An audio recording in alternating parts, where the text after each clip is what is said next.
Hello नमस्कार दोस्तों। आज हम लेके आए हैं शिक्षा में सांख्यिकी विधियों के महत्वपूर्ण प्रश्न। केंद्रवर्ती मान पर सिंदूर सुदूर प्राप्तांकों का सर्वाधिक प्रभाव पड़ता है। अंकगणितीय औसत वह विज्ञान जो संख्यात्मक पद्धति को एकत्र करने, विभाजन करने, प्रस्तुत करने, तुलना करने और व्याख्या करने की विधि से संबंधित है, कहलाता है सांख्यिकी। बिना भिन्नता की परिकल्पना को कहा जाता है शून्य परिकल्पना। विचलनशीलता के माप से संबंधित है दूरी। प्राप्तांकों के समूह का पहिबिंदु जिसके नीचे समूह के आधे प्राप्तांक और जिसके ऊपर समूह के आधे प्राप्तांक होते हैं, कहलाता है मध्यांक। संख्यांकिकी में वह रेखाचित्र जिसके आवृत्तियों को स्तंभों द्वारा प्रदर्शित किया जाता है, कहलाता है स्तंभाकृति।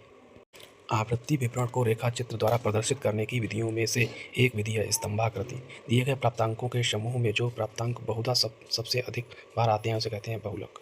केंद्रीय प्रवृत्ति का माप है माध्यिका। पूरे आवृत्ति विवरण के प्रतिनिधित्व करने वाले मान को कहा जाता है केंद्रीय माप का माप। केंद्रीय प्रवृत्ति के तीनों मापों के अनुभाविक संबंध हैं 3 माध्यिका बराबर बहुलक प्लस 2 माध्यिका माध्य। आप छात्रों के औसत अंकों की गणना करेंगे अंकगणितीय औसत से। प्राप्तांकों के समूह का वह जिसके नीचे समूह के आधे प्राप्तांक और उसके ऊपर समूह के आधे प्राप्तांक होते हैं, कहलाता है मध्यांक। संख्यांकिकी के नियम है सार्वभौमिक संख्यांकिकी है विज्ञान व कला दोनों। एक पेड़ पर लगे संतरों का औसत आकार निकालने हेतु सर्वाधिक उपयुक्त औसत है बहुलक। केंद्रीय आवृत्ति का सर्वोच्च आदर्श माना जाता है समांतर माध्य। माध्य स्थिति माध्य है बहुलक। माध्यिका की गणना में श्रेणी को व्यवस्थित किया जाता है आरोही और अवरोही क्रम में। व्यवस्थित व्यक्तिगत श्रेणी के माध्यिका है n+1/2 वा पद।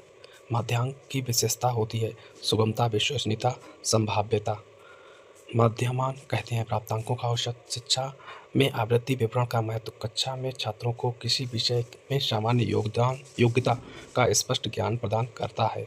चतुर्थांश विचलन कहते हैं तृतीय चतुर्थांश तथा प्रथम चतुर्थांश के बीच के अंतर आधी दूरी। उच्चतम प्राप्तांक और न्यूनतम प्राप्तांक के बीच के अंतर को कहते हैं विस्तार क्षेत्र परिसर। विवरण में जो अंक सबसे अधिक बार आता है उसे कहते हैं बहुलक कहते हैं।